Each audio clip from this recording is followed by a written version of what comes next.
What are you going to do to stop 2 women a week dying at the hands of a partner or ex-partner as they do currently? Well, as a woman who's identified as a feminist for decades, this is an issue very close to my own heart, and it's such a tragedy that this figure just doesn't seem to change. What we need to do is have a national strategy to deal with violence against women.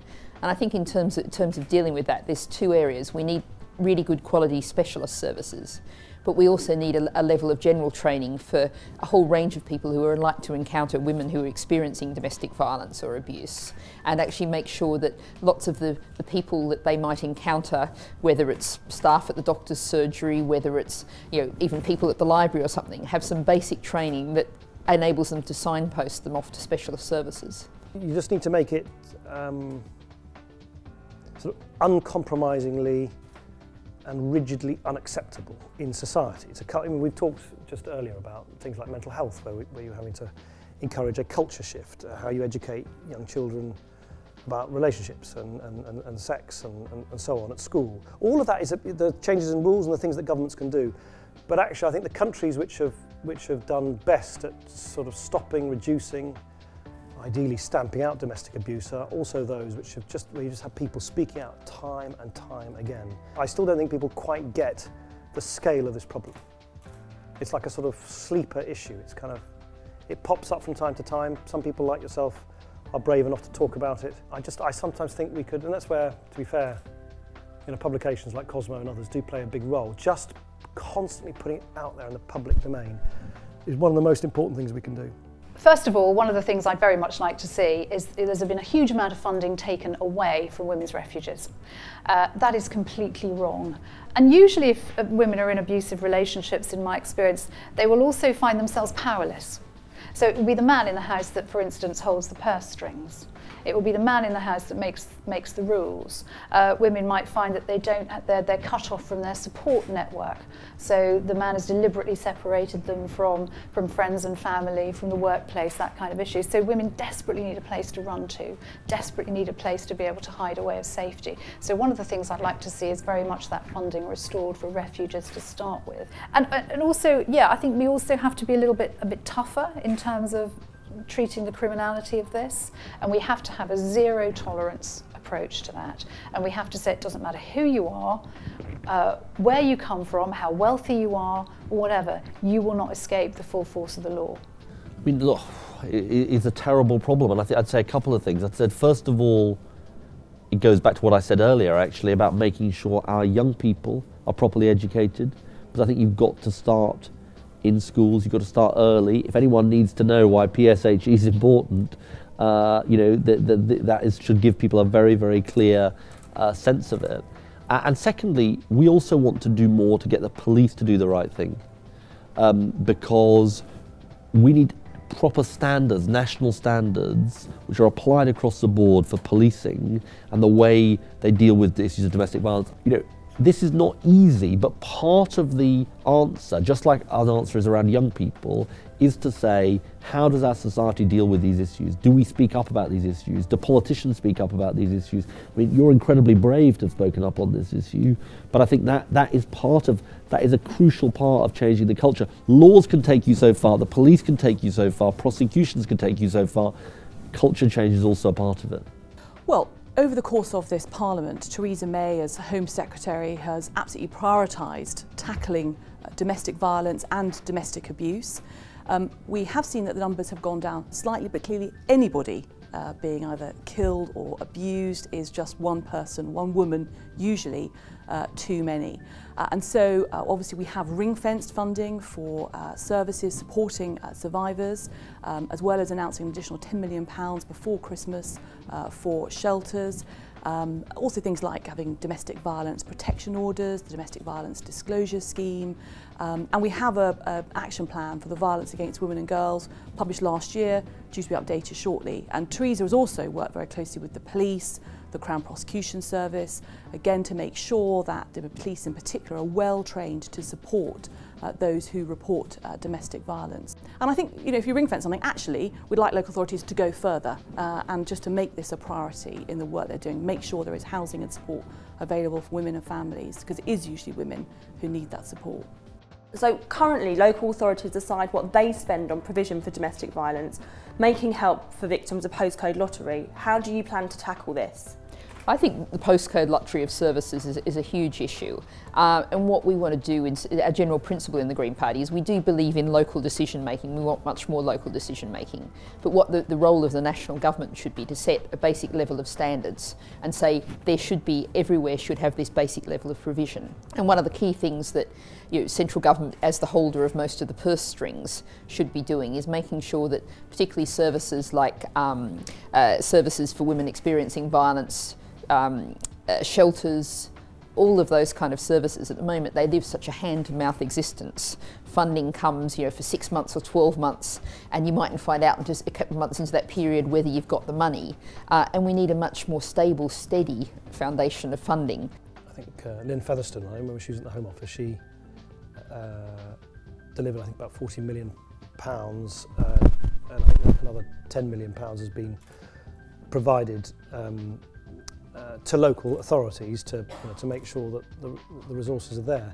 There's a view that given that demand, needs, just how different areas, the problems are quite different from one area to the next. There are statutory requirements for local authorities to have, to provide help and have the resources to do that. And I'm totally open that we should look at that again. I guess what I'm sort of struggling to say is there is always a balance, isn't there, between universal standards and making sure that local areas have got the right flexibility to do what they think is necessary for their own area. I'm in two minds about this. On the one hand, I like the fact that, for instance, now in local authorities we've got one-stop shops. So women have a central part in their local area, and I think it's very important that we have a local place for women to go. But I do have doubts about the way it's funded, because it's exactly as you say, it's a postcode lottery, and not just in terms of funding, about the level of support that you get as well. What we are planning to do in UKIP is to perhaps bring this within the remit of local government scrutiny. So at the moment we have panels to scrutinise health initiatives locally. We have panels to scrutinise environment issues locally. I would like to see domestic violence centres and reporting into local government scrutiny panels as well. But I also think it's possibly the right way to go is to make domestic violence a specific criminal offence, so it comes under the remit of the police as well. Well, there's one really important thing that we want to do, which is have a domestic and sexual violence coordinator at the heart of national government to help coordinate the services that are offered. Because I think part of the problem at the moment is there is no grip on this in government. It's not taken sufficiently seriously. And if you like, from local authority services to the police, to the prosecutors, to the whole range of services, that would be my intuition anyway. I think that's what that's what needs to be done. As Women's Minister, obviously going out, talking to people in the country, Minister of Justice working with police and crime commissioners, as does Theresa as Home Secretary, and finding out what is going on, and where there isn't sufficient provision, then asking that question, why not? Why have you not prioritised this? Where are the services that women and families are saying that they need? I think we've also seen, for example, that sometimes services change and evolve, so things like housing, it's making sure again that there is housing provision, not just obviously the refuges for initial, but also then making sure that local authorities, for example, are prioritising those who need rehousing because of issues around domestic violence, making sure they are getting the right support. So do you think coercive control, which involves tactics such as humiliation, control of money and fear of harm, will be seen equally in the eyes of the law with domestic violence? One of the problems we're seeing is not just the cutback in the funding of refuges and specialist services, but just also the financial pressure that's being put on women at the moment. Low pay, 0 hours contracts, cuts to benefits.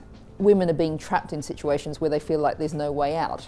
I think you definitely would need specialist teams, investigatory teams to work with the victims so that they're able to tell their stories. We do have good research. We sort of understand quite well the circumstances in which this occurs, but I don't think we have much experience now of actually dealing with it, particularly in a legal framework. And what we need to do really is look around the world and look at the examples of best practice in other places and really base deciding what we do, how we structure it on the best evidence that there is available. I think it's a big issue about how we provide the right training to the police, local authorities, social services and others to recognise abusive behaviour that that is increasingly criminalised under the law. The worst thing would be to kind of tick a box in legislation and then not give the training and the information to, for that law to be enforced. And that, I think that's the next challenge for us, given a lot of this is quite new. I think it's got to be a public awareness campaign, hasn't it? And there are, great organisations like Women's Aid who are doing fantastic work. And I think it's about just getting the word out there. Look, he doesn't have to hit you for it to be a crime. I think it's going to be quite difficult to enforce. I mean, we've had female genital mutilation has been illegal in this country since 1985. We haven't had a single successful prosecution, and we've only had one prosecution that failed, that was arguably probably not the best prosecution to bring in the first place. So if you cannot prove something like that and we can't have prosecutions, I think it's going to be incredibly difficult to try and prove this coercive behaviour, but I just think we have to try. Well, I do think there need to be those teams within the police. And I think it's very, very important that you have police with specific training in these things, because if you don't have the police with of all the types of crime there are, this is a particular type of crime which requires a particular type, not just of sensitivity but understanding to deal with it. It's just not like other forms of crime because of the sense of intimidation. We all know the issues about people coming forward and witnesses coming forward. So absolutely proper training for the police as part of these national standards is the heart of what we're proposing. And I think in this area, almost more than any other, there's a real challenge of the law actually being properly implemented. And so I think part of the challenge here, this is why I said this thing about policing being so important, is let's make sure the law is actually implemented. I haven't been a victim, so I don't want to prejudge what a victim would say, but the evidence that we'd had was that yes, women wanted to know there was protection and that the law judged that this sort of behaviour from somebody was unacceptable. And so I think it's absolutely right, and obviously the next step now we have the offence or the intention to legislate is obviously to make sure that the police and the CPS get the training they need in order to be able to investigate and to bring prosecutions as the evidence leads.